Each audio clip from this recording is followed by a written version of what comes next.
नमस्कार। मैं पुनः हनुमान जी के जीवन पर अपना एक महत्वपूर्ण विषय व्यक्तित्व निर्माण के संबंध में आप लोगों के बीच अपना अध्ययन प्रस्तुत करने का प्रयास कर रहा हूं। उम्मीद है आप लोग हमारे इस वीडियो को पूरा देखेंगे और समझेंगे। अच्छा लगेगा तो लाइक और हमारे चैनल को सब्सक्राइब करेंगे, शेयर भी करेंगे वीडियो को, और कमेंट में कुछ अपना विचार अवश्य ही प्रस्तुत करेंगे। मैं सीधा विषय पे आता हूँ। हनुमान जी के व्यक्तित्व के बारे में जो बात मैं कर रहा हूँ, देखते हैं कि वह कितने साधारण व्यक्ति थे दिखने में, लेकिन दिखने में साधारण थे लेकिन ताकतवर बहुत थे। जिसका रामायण में आप लोग देख रहे होंगे कि रामायण में कई जगहों पर जब संकट हुआ है तो अपने ताकत बल का प्रयोग करके इस संकट से निवारे हैं पूरे टीम को। और दूसरी जो महत्वपूर्ण उनमें पावर है, शक्ति है। शक्ति कितनी है? शक्ति इतनी है कि वह बड़े से बड़े पर्वतों को, शिलाओं को उठा लेते हैं। लेकिन घमंड देखिए, घमंड तनिक भी नहीं है। घमंड उनके अंदर, आजकल मनुष्य के अंदर थोड़ी सी शक्ति हो जाने के बाद कितना घमंड होता है, जहाँ तहाँ यत्र तत्र मुक्का मारते रहते हैं। तो ऐसे ना करें मित्रों। आप हमारे पास शक्ति है तो उस शक्ति का सदुपयोग हम लोग करें तो हमारे व्यक्तित्व के निर्माण में इसका बहुत ही सहयोग मिल सकता है।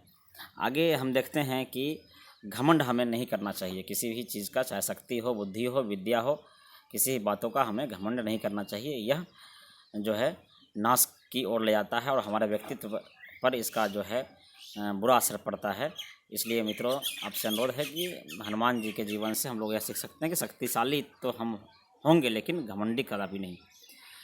कार्य देखिए कि हनुमान जी काम जो है बहुत करते हैं। अपने जीवन का जो अपना समर्पण कर दिया है रामचंद्र जी के प्रति, तो काम बहुत किया उन्होंने। लंका जब से हनुमान जी से भेंट हुई उनकी, तब से लेकर के पूरा जीवन बहुत काम किया, लेकिन एक भी काम का श्रेय अपने ऊपर नहीं लेते हैं। वो कभी नहीं करते हैं कि मैंने यह कर दिया, यह मैं किया हूँ, यह मेरे चलते हुआ है। वह हमेशा सभी कामों का श्रेय अपने भगवान श्री राम पर देते हैं, अपने बॉस पर देते हैं। बॉस मतलब कि उनके जो राम भगवान बॉस हैं, वो सब श्रेय उन्हीं को देते हैं। हम कभी कभी किसी कंपनी में, किसी फैक्ट्री में, कई जगहों पर काम करते हैं और काम करके जो है अपने आप को ऐसा महसूस करने लगते हैं कि यह शायद मेरे चलते ही है।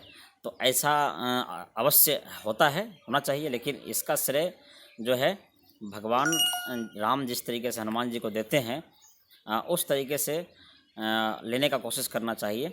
लेकिन अगर अपने से करेंगे तो कहीं ना कहीं यह व्यक्तित्व पे असर पड़ता है और इसका कहीं ना कहीं बुरा असर पड़ सकता है।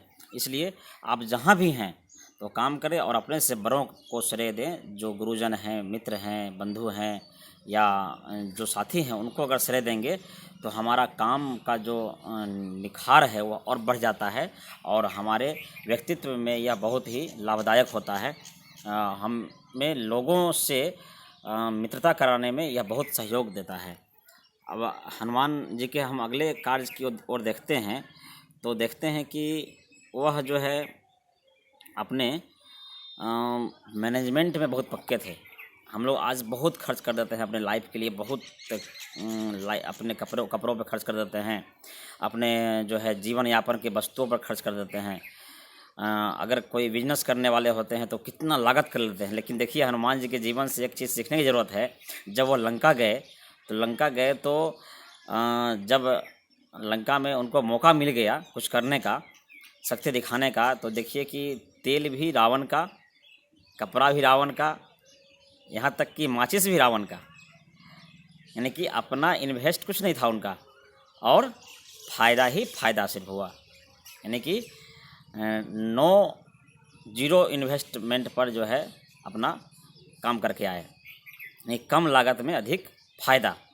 तो उनके जीवन से हम लोग यह देख सकते हैं कि हर जगह जाएं और कोशिश करें कि जो कुबुद्धि रूपी रावण है उसको नाश करने के लिए हम लोग को अधिक कुछ करने की ज़रूरत नहीं है, अपने दिमाग को चलाने की ज़रूरत है। और दिमाग चलाएंगे तो हम लोग के आसपास से जितना भी बुराइयां हैं वह ख़त्म हो जाएगा और हम भी बहुत कुछ कर सकते हैं अपने जीवन में हनुमान जी की तरह।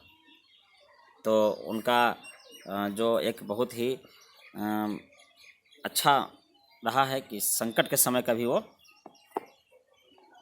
हिलते नहीं थे, डरते नहीं थे। संकट को बहुत ही तत्परता से और बहुत ही मुश्किल हालात में हिम्मत दिखाकर कई बार संकट से उबारे हैं। जैसे कि समुद्र लांघने के समय में भी कई राक्षसों ने उनका मार्ग रोका, लेकिन संकट के समय में वह आराम नहीं उनको दिखाई देता है। हम लोगों को देखते हैं हम अपने जीवन में जब संकट आता है तो हम लोग बिछावन पकड़ लेते हैं। हम लोग देखते हैं कि संकट के समय में विचलित हो जाते हैं, लेकिन वह विचलित नहीं होते हैं। संकट के समय में बहुत ही अधिक परिश्रम करते हैं। चाहे संजीवन बूटी लाने की बात हो, या फिर विभीषण जी से मिलने की बात हो, लंका जाने की बात हो, कहीं भी किसी भी संकट में वह विचलित नहीं होते हैं। संकट रास्ते में आते हैं और संकट का काम है आना। संकट आता है तो वह दिखा रहे हैं कि संकट परीक्षा के लिए आता है। हमारे अंदर जो काम करने का जो एक आत्मबल है, उसकी एक परीक्षा होती है। ऐसा नहीं होता कि संकट आया तो हमें टूट जाना है, गिर जाना है। यह हमें हनुमान जी से सीखना होगा। इसके साथ साथ कई तरह की जो गुण है उनके अंदर से व्यक्तित्व का गुण हम लोग सीख सकते हैं। उनका अध्ययन कीजिए, उनके जीवन का अध्ययन कीजिए और यह जानने का प्रयास कीजिए कि हनुमान जी का कैसा व्यक्तित्व था कि वह एक मानव रूप में मानव नहीं थे, फिर भी हम लोगों के जो मानव का जो शरीर है उससे एक स्तर नीचे कह सकते हैं। उनका जो शरीर था मानव रूप में भी उन्होंने जो ऐसे ऐसे उत्तम कार्य किए हैं जो हम लोगों के लिए आज सीखने योग्य है, हमारे व्यक्तित्व में बहुत ही काम देने वाला है। सभी विषयों को मैं नहीं रख सकता क्योंकि विषय बहुत लंबा हो जाएगा। कुछ पॉइंट्स को मैं लेकर आया था और उम्मीद है आप लोगों को अच्छा लगा होगा। इससे आप लोग प्रेरित होकर के भगवान रामचंद्र जी के बारे में, हनुमान जी के बारे में पढ़ें और उनके व्यक्तित्व से सीखें। बहुत बहुत धन्यवाद। जय हिंद, जय भारत।